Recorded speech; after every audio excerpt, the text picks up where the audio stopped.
the state, and that's just part of the ecosystem, part of the ecology. It's what all of the species here have evolved alongside. So trying to stop all wildfires is just not something you can do. And the thing is, wildfires are parts of ecosystems worldwide. That's me looking like a badass over there, next to our Smokey the Bear fire danger sign. And over to the right is a sign that says essentially the same thing. That's in southern Mexico and Yucatan. So, I mean, even though you can see that's a very different habitat type, there's still a lot of the same relationships and concerns. Now, in a healthy system in, California of 200 years ago, the wildfire would typically be burning in a mosaic, as you might call it, and that creates a diversity of ecosystems. So, in some places the trees get burned very little, in other areas just the understory gets burned. A small patch might get burned entirely at a very high severity, and so that ends up creating a lot of different age trees and a really wide variety of habitats. And many trees can survive and even thrive in a moderate fire, and then space is made for new growth. It's a really good thing for a lot of species to have these occasional fires. It's what they're adapted for. So that is kind of the paradox we're at right now. Fires can be devastating. I mean, we have the Smokey the Bear example. But on the other hand, fire creates opportunities for the future as habitat regenerates. And so these photos were taken in a particular meadow that those who know me personally, I am very fond of. But yeah, so that's the bear moving in and using a lot of the grasses and new resources that have been created after the fire that charred that log. And it's only 2 years between that charred log and nothing to regrowth really starting a lot. But anyways, this is an East Coast example, but I think it describes it reasonably well, that you don't want to have nothing but old growth forest. That black and white warbler does great in an old growth forest. That wood thrush does well in an old growth forest. But, the grasshopper sparrow is just as valuable. You want a diversity of these habitats, so you get a diversity of species. And that's what fire does. It creates a diversity of habitats of different successional years. And many organisms around the world rely on fires. And here's 2 interesting examples that we can discuss more at the end of the talk if I have a bit more time. The gopher tortoise and the black kite. The black kite is suspected of actually starting fires itself. But we're going to take a California focus right now, since this is the Golden Gate Audubon Society. But many organisms in California rely on wildfires. If anyone's into mushroom picking, right after a fire, the couple years after a fire, that's the best time to find morels. That's where they thrive. So animals are well adapted to using resources in wildfires, and some of these species, like the black-backed woodpecker, love fire areas. That is their entire niche, but not all wildfires are the same. So there's that one example that it's a fire that was of mixed severity, and there's some live trees and dead trees. But then on the right, we have the king fire, which burned very hot and very fast. And as you can see in this picture, there are no live trees in that entire landscape. So not only are not all fires the same, but we don't treat all fires the same either. On the left is a forest that burned and then was left alone. On the right is actually a different and very nearby part of the same forest. And after it burned, it was logged to salvage remaining lumber that might be valuable. And then, of course, there's the factor that is on all of our minds, is that climate change is changing wildfire dynamics. There's a lot of evidence to show that fires are bigger, more intense, and more frequent because of climate change. And so that graph on the left you may recognize, and it might be out of date at this point. I accessed it a few days ago, but just this year, of the top 5 fires, 3 of them happened this year. 3 of them happened in essentially the last month. And that's incredible. And then, of course, on the right is a picture of the Yosemite area where a lot of trees after the drought ended up being weakened by the drought and then attacked by bark beetles. And so there's a lot of dead standing trees there ready to burn. And another interesting thing about with climate changing the ecosystem, so fire is more frequent, that actually means that many places are going to burn more than once in quick succession. And this is an example of a place that burned twice within a few years. And, you know, the first example, there's a little bit that survived, like that oak, and the next example has, you know, looks pretty devastated. So that's the question on all our mind, though, right now here at IBP, probably for you, probably just across the state, across the country, is, well, how are humans responding to a changing fire regime? But I can't speak to that. So the question on my mind that I'll try to work on is, how is wildlife responding to a changing fire regime? So we're going to start with a case study of the black-backed woodpecker, which is a really cool bird. They are a fire specialist, and they rely on burn forest for their success. You can occasionally find them in a green forest and living trees, but that is not what they're adapted for. So black-backed woodpeckers are usually a boreal species, but we have a population down here in the Sierra Nevada that, much like a lot of species, the Sierra Nevada holds a special little refuge for what would otherwise be northern species. But anyhow, burn trees for a black-backed woodpecker is the perfect place to build your nest. Burn trees are also, when you're a black-backed woodpecker, the perfect place for your chicks to grow up. It is very safe in a cavity nest like that, and it is very easy for the adults to attend to them. And then burn trees are the perfect place to find the favorite food of the black-backed woodpecker. And these beautiful illustrations are done by my colleague Lauren Heldon of 4 of the most common wood beetles that will move in after a fire or live in burned trees.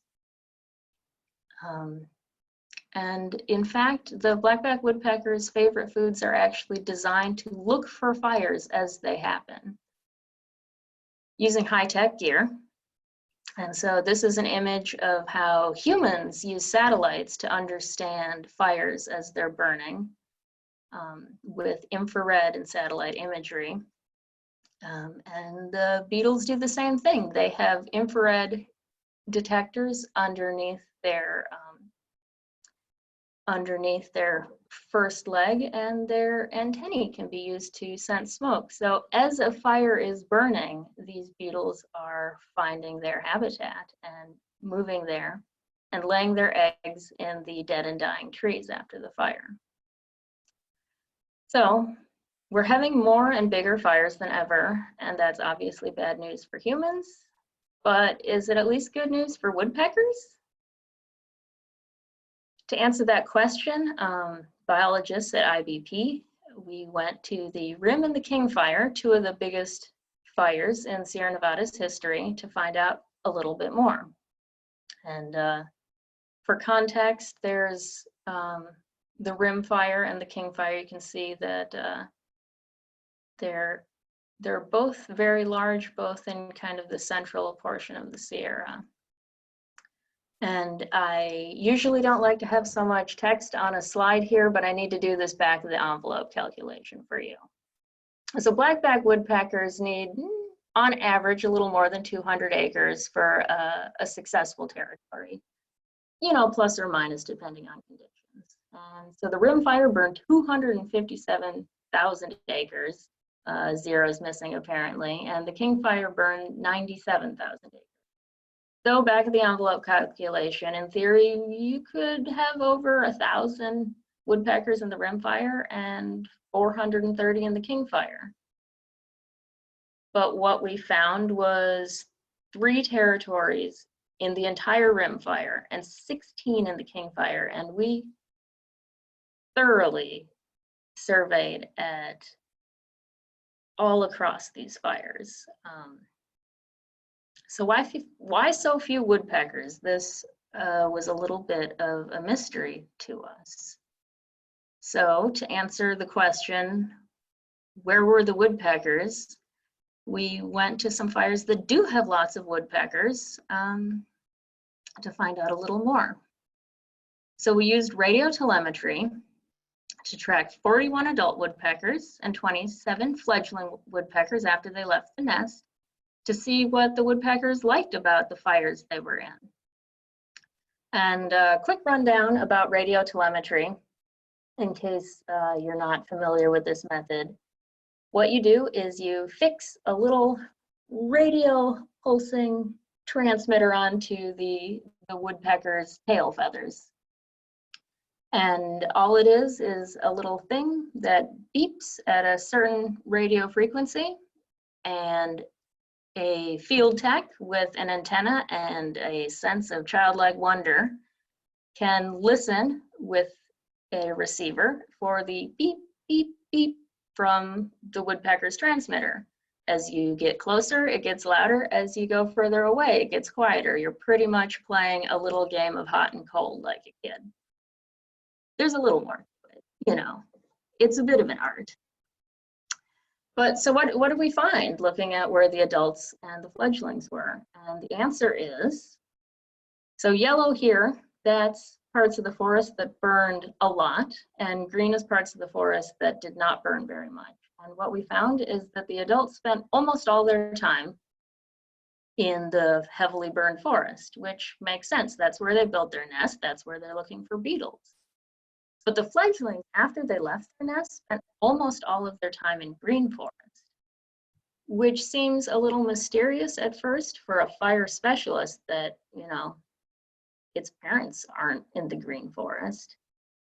But the answer is that fledglings, their job isn't to be looking for food. Their job is to wait for their parents somewhere safe, for their parents to bring them food. Young birds have not figured things out very well yet, and predation's a huge risk to them. So it's a lot safer in live trees than out in the open where the trees are burned. And as you can see the picture on the right, that woodpecker feels so safe it's taking a little snooze. So here's my big word of the day, pyrodiversity. And that means a fire that has burned as a mosaic with different intensities of fire, some just burning a little bit of the forest, leaving a lot of green trees, some areas burning a whole lot. And for a woodpecker, pyrodiversity is key. So that fire on the top, that looks like a pretty nice fire. There's some spots that are really high intensity, a lot of spots that are a little lower intensity. And that king fire there, you can see that half of that fire, more, is so high intensity that it lost nearly all of the canopy. That is not pyrodiverse, and that isn't good for woodpeckers. We also, though, you know, to get a more complete picture, we studied beetles, aka woodpecker food, at some of the fires throughout California. And to do so, there's a few techniques that were being used. One is to cut into the bark to look into, as you can see in the middle, you can look in and see the beetles' little burrow holes and quantify how many beetles are there. And on the right, that's a trap to catch adult beetles as well. So what the woodpeckers are eating is the grubs that are inside of the bark, but the adults also help us to understand how many beetles are present. And just like the woodpeckers, beetles were plentiful at most fires, but kind of missing from the rim and the king fires. So on the left here, you have a burned forest that has lots of beetles. You can see the telltale signs of all that bark sloughing off of the trees, where the beetles have been feeding a lot, and also where the woodpeckers have been feeding, pulling off the bark to get at the beetles. But on the right, that's the king fire with, as you can see, no apparent beetle damage on those trees. So the hypothesis we have as to why the beetles are not in the rim and the king fire is that the rim and the king fire burned outside of the usual beetle breeding season. They're both late season fires, and by then the beetles are actually done breeding and not looking for new fires to colonize. And it's worth noting that the fires we're seeing right now, they were started about the same time that the rim fire was. So we should keep that in mind. So woodpeckers want to move into new fires right away and start a new family. So they'll skip over the fires that don't have food. So the rim fire and the king fire, they're not going to bother with because there isn't enough food for the kids. Even if maybe later there will be more beetles, they're not going to be queuing in on that. So there's our question: is the new fire regime that we've created good news for a fire specialist? Not if the system is out of balance and the fires are becoming too homogeneous. There's too much high intensity without a mix of low intensity, and the fires seem to be becoming too late in the season. So things don't look as good as you'd expect for the fire specialist. So what's going to happen about those species that we don't think of being specialized for wildfire? What about species that are specialized for old growth forests, like the spotted owl? And our other case study is going to be the great gray owl. So I'll just do a very quick overview of the biology here, because I think people have a pretty good familiarity with the owls. But spotted owls live in mature forest with high canopy cover. That's the best predictor if you're going to find a spotted owl in a piece of forest that is in their range, is how much canopy is there and how big the trees are. And the dense forest is perfect for being a spotted owl because it provides a safe, cool environment. There's lots of places to roost where predators aren't going to find you. It's not going to get too hot. Big trees are great for putting a nest into. And their favorite foods are wood rats and flying squirrels. And the dense forest is a place to find a lot of those, and it's a good place to sneak up on them. Now, great gray owls, their range in California overlaps with the spotted owls, but what they like is nice open meadows surrounded by dense forest. And so this is that same meadow that I'm in love with. And the meadow provides great gray owls an open place to hunt. Great gray owls tend to hunt very low to the ground looking for food, whereas spotted owls tend to hunt by watching higher up and dropping onto their food. So the open places are the perfect places for a great gray owl to hunt, and the surrounding trees provide a safe place to nest and roost. The great gray owls especially like snags with broken tops, and they'll put their nests right on top. So what happens then when the owl habitats burn? On the one hand, they like mature forests. That's what they favor by far. But on the other hand, there are Californian species, and California historically is burned every 5 to 20 years in a lot of places. So they've evolved alongside fire, same as the woodpeckers and same as every other species in California. So to answer that question, we went back to the rimfire and the surrounding area, this time to search for some owls. And as you can see, there are some owls. And we found them. We really, we found both species, great gray and spotted owls, within the perimeter of the rimfire. We actually found that surveys had been done across Yosemite for a long time before the fire happened. And we, people had a pretty good idea of where spotted owl territories were.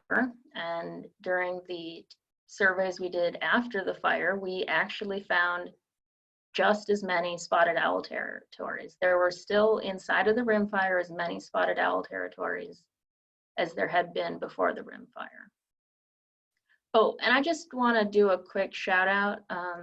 A lot of these spotted owl photos we're using are done by Paul Bannock, who is an incredible photographer who has been very kind in letting me and others use his photos. So thank you. But anyway, so same as the spotted owls, great gray owls were just as likely to be in habitat that was in the fire area as habitat outside of the fire area. So going over the graph here, so the proportion of occupied meadows. So as I said, great gray owls only live in meadows.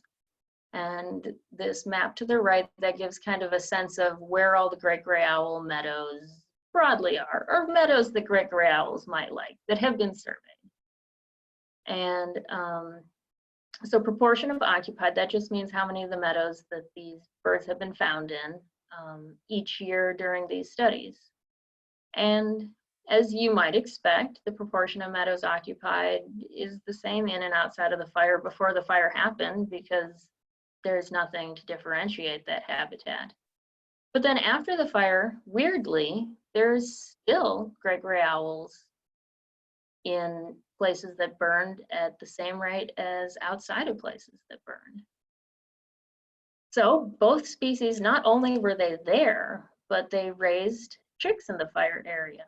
And we don't have as many statistics about that, but there were plenty of observations of breeding spotted owls within the rimfire area, and there were observations of breeding great gray owls in the rimfire area.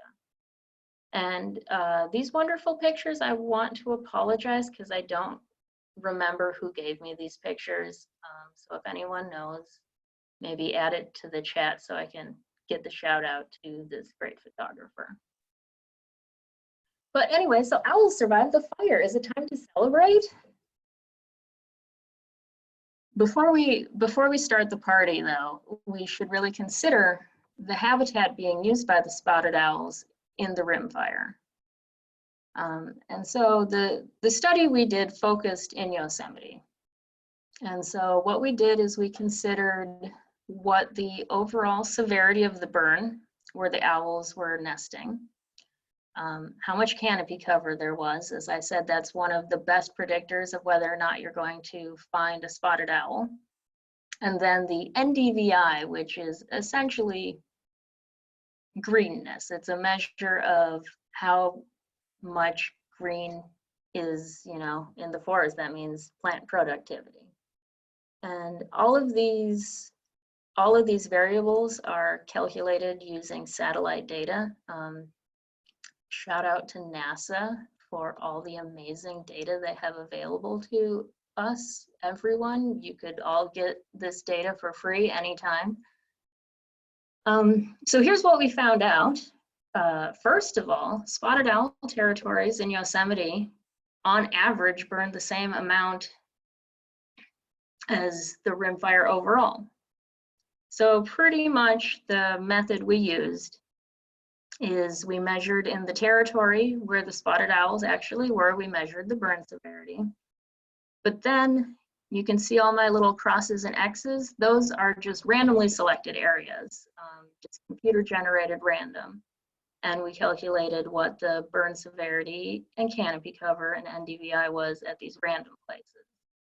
So in the gray, that's the average fire severity at the randomly sampled areas. So most of the areas burned at kind of a low to medium severity, but with a pretty broad range. And the spotted owl territories, on average across their territory, maybe even burned a little more.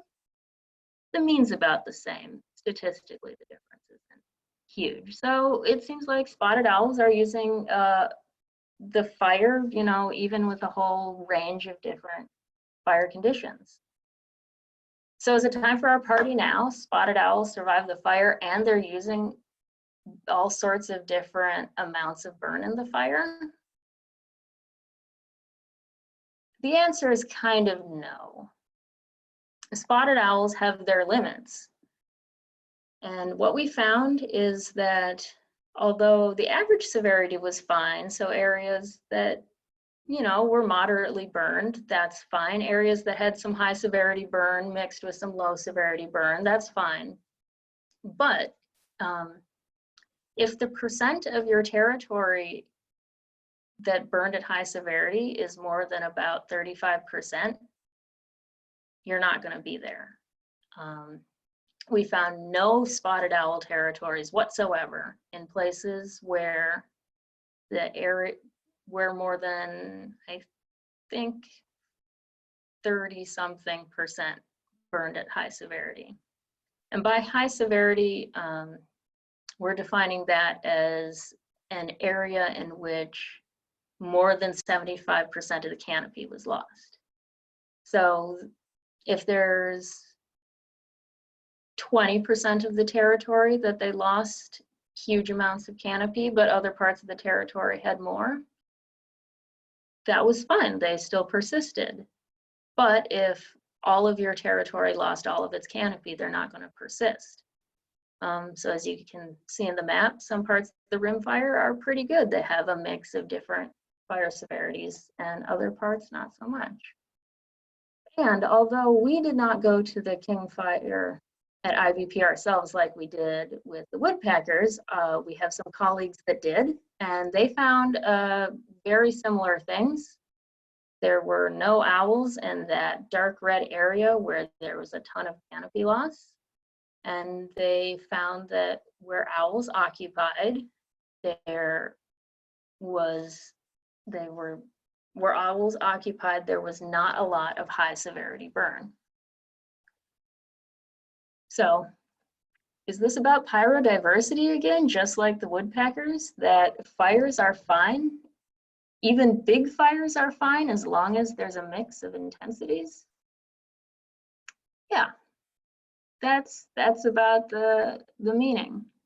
And interestingly, with the spotted owls, we're back to spotted owls again. I feel like I've given you a lot of graphs and not enough pictures here, so forgive me. There'll be more cute owl pictures soon. But regardless of how much the territory was burned, the spotted owls were in places where the habitat was high quality before the fire. And so it wasn't that they were looking for places that had more canopy cover after the fire. They're looking for places that were good before the fire happened. So that means that maintaining, even though they're tolerating the fire, they're not tolerating the fire outside of places that weren't already good habitat before. So here's, the owl question: is the new fire regime bad news for mature forest specialists? And the answer is just the same as with the woodpeckers. Characteristics of the forest and the fire matter. So yeah, spotted owls can live with fire. They can live with big fires, but they can't live with huge areas of high intensity fire. And of course, warmer and drier conditions mean bigger, later, and more frequent fires. with large areas of high severity. So exactly the kind of fire owls and woodpeckers try to avoid. And the other thing is we know nothing about the long-term consequences of these kinds of fires, mostly because people just haven't been researching the topic long enough. And so some questions for the future, and these are maybe just off the top of my head. If you can think of more, tell me. Maybe we can research it, but will beetles and woodpeckers eventually colonize these late fires? And the answer seems to be probably from anecdotal evidence, but it's slower. How far will woodpeckers go to find the pyrodiverse habitats they like? And then will beetles start changing their annual cycle? Will the beetle breeding season become later as fires become later? And that's a possibility. This has happened with other insect species, that as spring becomes earlier in some places, insects are emerging from eggs and hibernation and breeding a lot earlier. And then some owl questions. So although the owls are remaining on burned territories, do they stay on their burned territories long term, or do they look for something better? Or in the places where there were high severity and the owls left, will the owls eventually return to those territories when they regenerate? How well do the baby owls do? Just like with the woodpeckers, the baby owls might need different things in the habitat than the adult owls do. And then, although owls seem to stay in burned habitat, will young birds, when they grow up, move into burned habitats as well, or is it adult birds staying nearby their original territories? And again, if you can think of more questions, tell me. I'll research them. And so now, I know this is an Audubon Society talk, so I don't know if it's legal for me to be talking about a mammal, but I'll give you a quick preview of some of our mammal research. My colleague at IBP and UCLA, Rachel Blakey, she looked at what entire communities of bat species were doing after fires. And so using audio recording units, that's how you have to study bats, is you record the echolocation calls being given off by bats throughout the night and determine what was there by the patterns of their echolocation. And so what she found is that bigger bats with long wings and low frequency echolocation, they're designed for open space. And they were doing great in areas where the fire was very high severity. There was a lot of open space and a lot of trees were dead. Whereas on the other hand, the short-winged fringed myotis, who has a very high frequency and fast echolocation call designed specifically for tight spaces, they were doing really well in the areas where a lot of trees remained. And the big brown bat has kind of middling characteristics, and they did well in the middle. So maybe that figure seems very familiar to one we saw earlier, that you need different layers of forest. You need some old growth to promote certain species, and you need open burned areas to promote others. And so once again, that's that word of the day, pyrodiversity. It's not just about how much area burned, but the kind of burn within that area and the matrix and mosaic of different kinds of habitat change. So anyways, we should do our take home of how can humans help. And for one, preventing human-caused wildfire is very important. Human-caused fires are often more severe than natural fires. Human-caused fires are more frequent than natural fires. And of course, human-caused fires are more likely to influence people because they're taking place in and around where people are. So only you can prevent certain kinds of forest fires. But where natural, healthy fires are burning, it's a good idea to leave them to burn. It creates a diverse habitat. It prevents fuel from building up.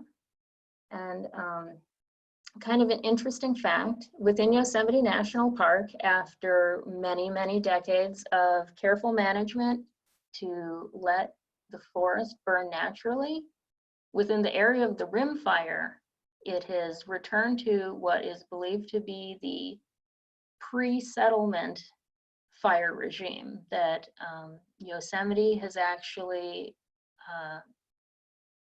kind of returned the forest to maybe what it was like once long, long ago. And then, of course, it's important to allow forest regrowth after a fire.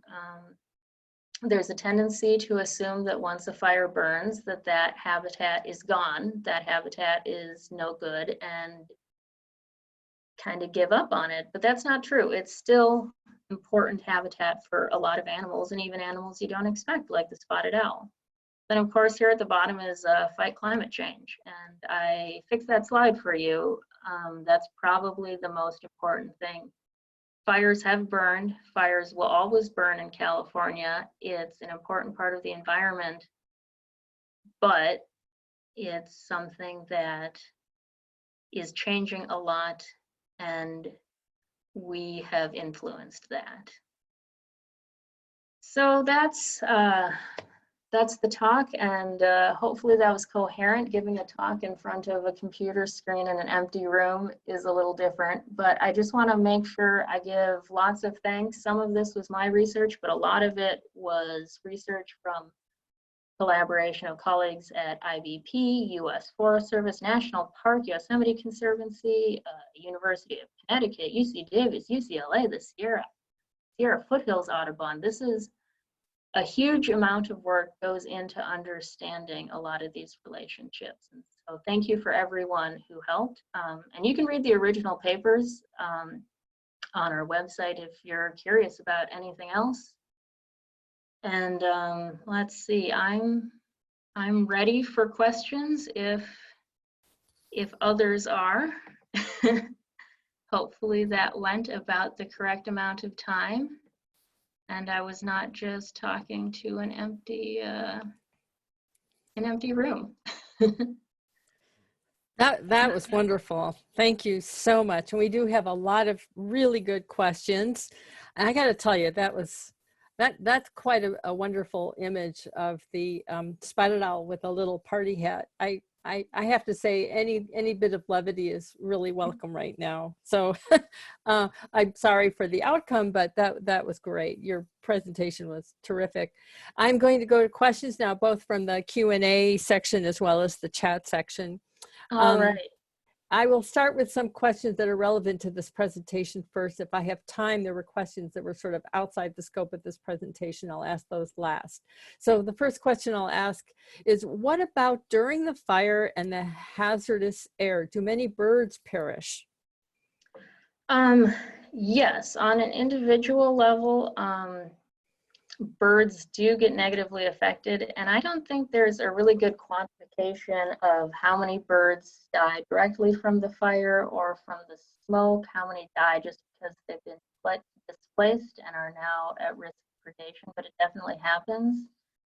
The people who are doing the spotted owl study in the King Fire actually shared a picture with me of a burned spotted owl skeleton with a band on it within the perimeter of the King Fire. So they knew that that individual owl was part of a previous study and that it had been burned in the fire. But I can't say to what extent the problem is. I can't say how many individuals die, but it certainly happens. Thank you. And the next question is, what parts of the tree do the beetles feed on? If the fire is hot, does that leave anything for the beetles to consume? So the bark beetles, man, I wish Bob were here because he's our beetle expert. But the bark beetles, for the most part, they're feeding in the layer called, I believe, the phloem. If I remember high school biology correctly, but they're living in that layer that's between the bark and the wood itself, eating that soft tissue where the growth was typically. But I think certain species prefer that, whereas other species will dig more into the wood itself.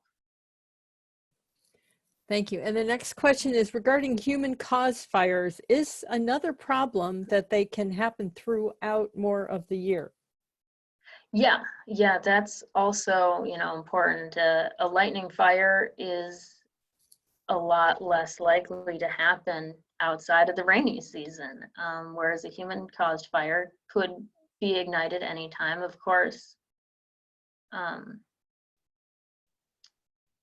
Of course, human-caused fires are still less likely to become a problem during wetter conditions during the winter. But yeah, there's just a wide variety of times that a human-caused fire can start. Thank you. And the next question is, are there any studies on how smoke impacts wildlife? Yeah, I mean, I guess that was sort of a little bit, as I said, there's mortality from the fires, and smoke inhalation is probably part of it. Smoke probably is affecting, navigation, where birds are going. But I don't know of a lot of literature about the direct impacts of smoke on wildlife. This is pure speculation. But at the Golden Gate Raptor Observatory, we noticed that there was kind of differing patterns during very smoky times in the raptor migration. So it might be altering decisions made by migratory birds. We don't know. If anyone wants to help study that, we should do it. And you did answer this question. Someone asked a similar question about the effect of smoke on birds. So I'll assume that that was asked and answered, as we say. Yeah. The next I mean, I go guess ahead. I can also expand, because I see that one of the questions specifically mentions respiratory systems. And birds do have a very unique respiratory system. It's distinct from a mammalian respiratory system because it's one way, pretty much. It's designed to be incredibly efficient because you need an efficient way of getting oxygen when you need to have all those muscles for flying. So it's one way, and it absorbs a lot. So pollutants, birds are more sensitive to pollutants than a mammal would be. Thank you. And the next question, and I think you alluded to this as well, do owls and woodpeckers die in the fires? You did mention that. Yeah, so it definitely, with the owls, has been recorded to happen. How often it happens, I don't know. I mean, birds are able to leave as the fire approaches, but, the mortality is documented, but the extent is unknown.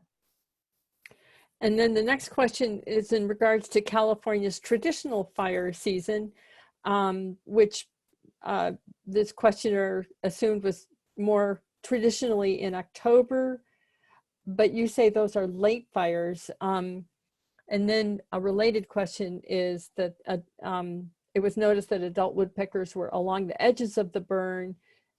And the following question is, do the beetles also eat non-burn trees? Maybe I'll wait and ask an additional question. Okay, let's see. So first of all, that observation that the adult woodpeckers are spending a lot of time on the edge of the burn forest. And let's see if I can get myself back to screen share and I can show you guys the slide in question. All right, so here we go. These woodpeckers are spending a ton of time at the edge of the fire. And the reason they are is because that's where they're meeting up with the kids. The kids aren't going out into heavily burned areas, but the adults aren't going into the unburned areas, so they're meeting up on the edge. That makes sense. Yeah. So the related question from the same questioner is, do the beetles also eat non-burned trees? And then part B of this is, do the black-backed woodpeckers eat bugs that aren't fire beetles? Yes. So the answer is that black-backed woodpeckers do eat kinds of beetles that live in any sort of dead tree. So that's why you can find black-backed woodpeckers in green forest, is because there's still going to be dead and fallen trees around that have beetles in it, but there's just not going to be as many, and it's not the same, huge abundance of beetles as before. And the beetles that are adapted to the fire situation, you're a lot less likely to find them outside of the fires, but other species of beetles kind of fill in that that area for the unburned trees. And now the next question is, it starts as a comment. I'll see if I can convey this effectively. It said, we humans were kind of thrown out of whack a few days ago when there was almost no or very weird sunlight. What about birds and other animals? Were any differences in habits or behaviors noted, you might say? Well, so at least anecdotally, people were hearing dawn chorus through more than just dawn, since the conditions were low light as if it were dawn. And I would guess that might be broadly true of a lot of animals, that they were behaving as if it were, twilight. And so that means some species were going to be more active because twilight's the best time to be active, and it would mean some species would be less active. But this is anecdotal observations I'm providing you. I don't know if there's a huge amount of research about what animals do there's a lot of research about what animals do in situations where there's a lot of ambient light, but not so much research in situations where there isn't light that there should be, because that's a pretty rare occurrence. I think during the solar eclipse a couple years ago, people were gathering data about that. So I don't know whatever happened to that data. It might be published by now, and I could look into the answer for what they found that animals were doing during that period. Yeah, anecdotally, the hummingbirds came to our hummingbird feeder almost more frequently in that odd light, which I was not expecting. Yeah, and, well, I mean, yeah, to a bird twilight, that low light condition, they can see reasonably well, but it's harder for predators to get them in that circumstance. It's cool. It was a lot cooler that day than others, so I guess it's in a way not really a huge surprise. Yeah, and then they did, behaviorally, it was interesting to see that, but I have more questions for you. Is the impact of fires greater on species that prey on mammals than on bird eaters? I.e., can birds get out of the zone more easily than bunnies? So following years have less prey for eagles and redtails, more for coopers and falcons. So actually, we found that small mammals tend to have pretty big population explosions in the year or so after fires, because it creates a lot of that fast regrowth. And I think it also, the opened areas are good for animals that like to predate on mammals, because it creates a lot of open areas where it's easy to get to the mammalian prey. So in the time span of about a year post-fire, actually mammals are relatively abundant and mammal eaters do relatively well. And that's one of the hypotheses about the great gray and spotted owls, is actually food becomes more abundant post-fire. So that's why they'll stick around on burned forest shortly afterwards. And that also is another reason we're curious about the long-term prospects on the burn forest for the spotted owls and great gray owls. And then as far as bird eaters go, I don't know what the predator-prey dynamics kind of change to for something like a Cooper's hawk or a goshawk after a fire. What I do know, and this is another recent paper that, again, Rachel Blakey, our brilliant bat biologist, she also published a paper about goshawks as well, and it seems like the goshawks, a bird eater, are not faring as well as the spotted owls are in recently burned forests. So it actually might be the other way around for some reason, that the mammal eaters have a bit of an advantage after the fire. Thank you. The next question is, I think you alluded to this. How will breeding success play out in years after the fire compared with before the fire?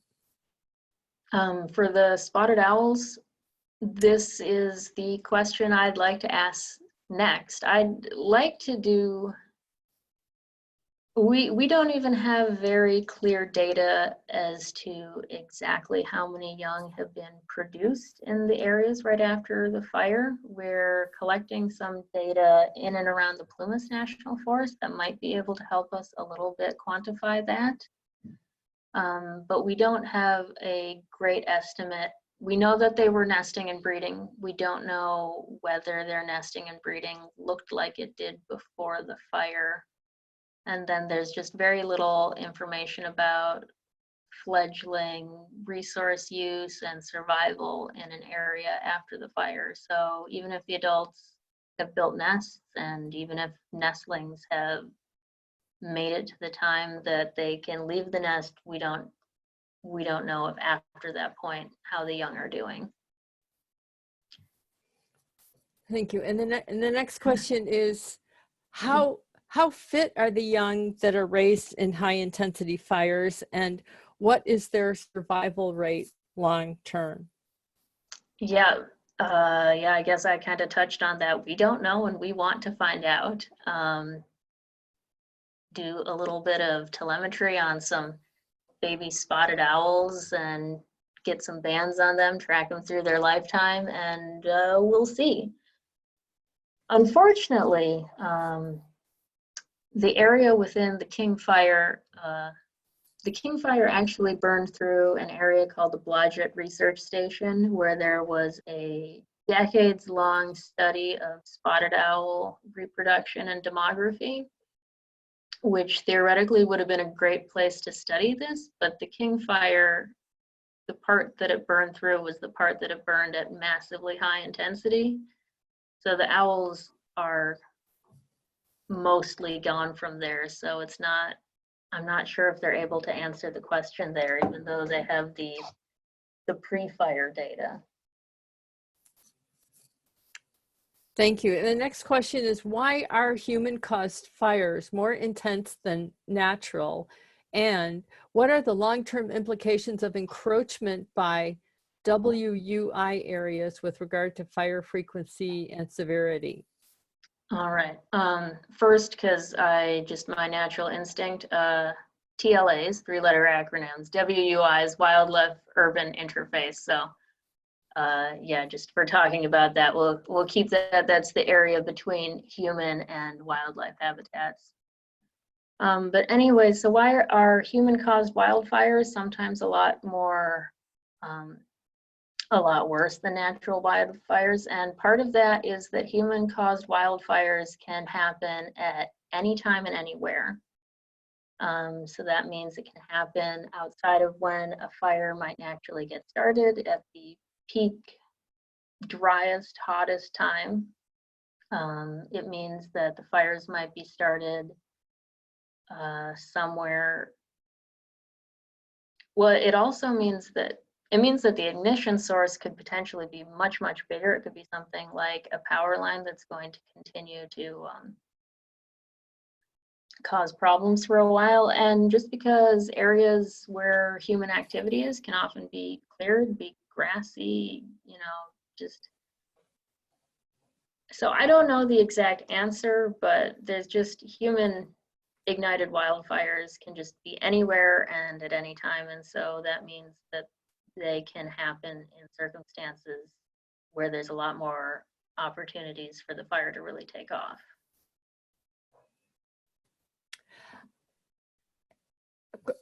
We're getting close to the end of time. Will you consider a few more questions? Yeah, I'm happy to answer questions. I'm happy to chat with people as long as people would like to chat. I mean, I have my limits, but you know. Okay. Yeah, I think we have just a couple more questions, so that might not exhaust you too much. Here's one question. Would you explain your final comment on Yosemite, that it now more closely resembles historical patterns?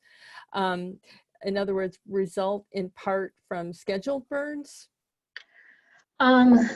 So it does result a little bit from scheduled burns, but it more results from the fact that Yosemite has not been intervening in naturally caused burns unless they were approaching areas that are actively used by people quite a bit.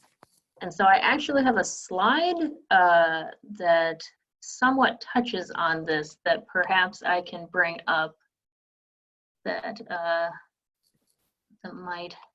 that might help cover this topic a little bit. It was in my collection of slides for things that might be interesting to talk about. Okay, so within Yosemite National Park, there has not been commercial logging for almost 100 years. Fire management has been designed to try to encourage fires to burn naturally when they can. Some amount of controlled burning in areas targeted. And so what that means is just it's a different landscape that when you find in a place used for more commercial uses. So the left we have Yosemite, and on the right we have areas in the National Forest. You can see that there's clear-cut areas. But because Yosemite has been burning in a natural manner for a long time, that means it will kind of continue to burn with the level of pyrodiversity that is typical of a natural system, because there are areas with big trees and areas with small trees and areas that are recently regrowing. And so that means that the areas with big trees aren't as likely to, you know, go up really fast. And it means that, you know, the areas that are denser, you know, dry areas that have more dead wood are gonna burn more. So I'm not sure if I'm expressing myself well, but I guess the answer is that we're in a bit of a feedback loop across a lot of California with the fire regime. Because what happens is if you have a huge fire that clears out all of the trees, that means when the trees grow back, they're all going to be about the same age. And that means when the trees get to the age where they're starting to fall down and collect up a lot of fuel, that means there's a huge area where the trees are all the right age to fall down and collect up fuel, and they'll all end up burning highly intensely throughout that entire area, creating the whole cycle again of large fires. And Yosemite was able to largely combat that through just a whole lot of effort to try to create a situation that is closer to the natural fire dynamics. Hopefully that described that reasonably well. Yeah, thank you. I'm going to combine the last question. I apologize to attendees who I feel we should give Lynn a little bit of her night. So here's the last. I'm happy to chat with people as Are much you as people okay? like. Well, then Yeah, I'll ask you. Well, in that case, people have been patient. So the good news is I'll ask one question, which is kind of combined of two people's questions, and then two people raise their hand. And if you're okay with that, we'll let them talk after you first ask this one combined question. Here's the combined question. Smoke and birds, any insight on the dead birds found in the Rockies and New Mexico? And then related, how do these megafires affect migrating birds? Yeah, I saw maybe there was a couple comments about some observed mass mortality of birds in different areas, and I got to admit I haven't read about these incidents, so I don't know a lot about it. So I'm not going to try to speak to it because I don't know what the answer is. And then the second question was, how does the fire affect migrating birds? Yes. Yeah. So it has the kind of obvious and direct effect that the fire, if it changes the habitat that migratory birds are going to be using while going through migration and stopping over, looking for resources, that's going to mean that they're going to have to fly further to find the resources they need, or they might not be able to find them at all. So there's that direct effect that migrating birds might not have the resources they need during migration. And there's also birds that might be wintering in an area that burn. That's the same issue. And then indirect effects, as I said, anecdotally, there seems to be some suggestion from data from the Raptor Observatory that birds are avoiding smoke from the fires during migration and maybe changing their routes, or maybe waiting during migration until smoke clears. And this is likely true of a lot of migratory birds. I don't know if anyone studied that, but I should write that one down for my next grant proposal too. Well, thank you. And now to Mary and Nancy, I unmuted you. So if you're here and you would like to talk, feel free. We'll start with Mary. If you're here, go ahead.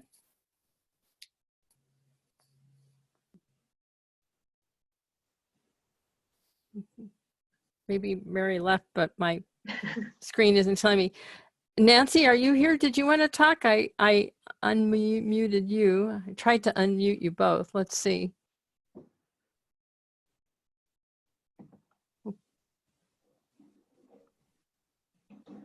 There you go. I think.